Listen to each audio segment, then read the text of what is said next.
Você quer ouvir uma notícia alarmante? 9 milhões de brasileiros são desigrejados e ou desviados da igreja evangélica hoje no Brasil.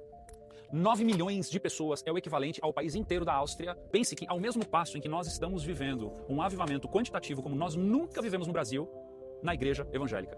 Ora, nós não podemos usar da boa notícia para nos esquivarmos de tentarmos compreender o porquê da má notícia. Não é intrigante você parar para pensar que no momento em que nós estamos vivendo de maior facilidade da comunicação dos pastores com assuntos tão contemporâneos como, por exemplo, família, como, por exemplo, finanças dentro da igreja, educação de filhos, assuntos que estão em alta agora, como, por exemplo, cura da alma, cura emocional, libertação, ao mesmo tempo em que nós estamos vivendo essa evasão gigantesca de 9 milhões de brasileiros. Pastores estão dando suas vidas para conferências, eventos, de ativação de fé, grupos pequenos, tantas coisas acontecendo dentro da igreja, ao mesmo tempo em que nós estamos vivenciando essa realidade aqui. Então, a gente precisa parar para se perguntar, tanto quanto a estes que saíram, como aos que estão hoje ocupando os assentos das igrejas do Brasil, quantas dessas pessoas de fato têm a sua fé fundamentada? Você que está assistindo aqui agora, quão fundamentada é a tua fé?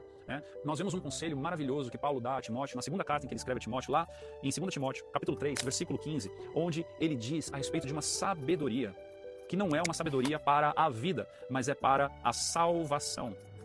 Nós estamos vivendo um período de muita gente indo para a fé, mas quantas pessoas de fato estão conhecendo a Jesus, estão saindo de um leitinho, indo para um alimento sólido, saindo de uma fé rasa e vivendo uma fé de fundamentos e não de experiência. A gente vive muitas experiências, mas poucas pessoas estão buscando compreender a fé de uma maneira bíblica, de uma maneira clara e de uma maneira profunda. Sabe, quando nós começamos a parar para pensar sobre o que pavimenta o crer, você parar para pensar que a fé, que a nossa salvação ela vem pela fé, e o fé é crer e é entender a respeito das coisas que nós cremos. Se isso acontecesse com a maioria de nós iríamos cavar mais fundo, tanto na palavra de Deus quanto nos ensinamentos com relação a esses assuntos, como por exemplo, a criação, a queda, a salvação, a trindade, a igreja e o papel dela e o futuro.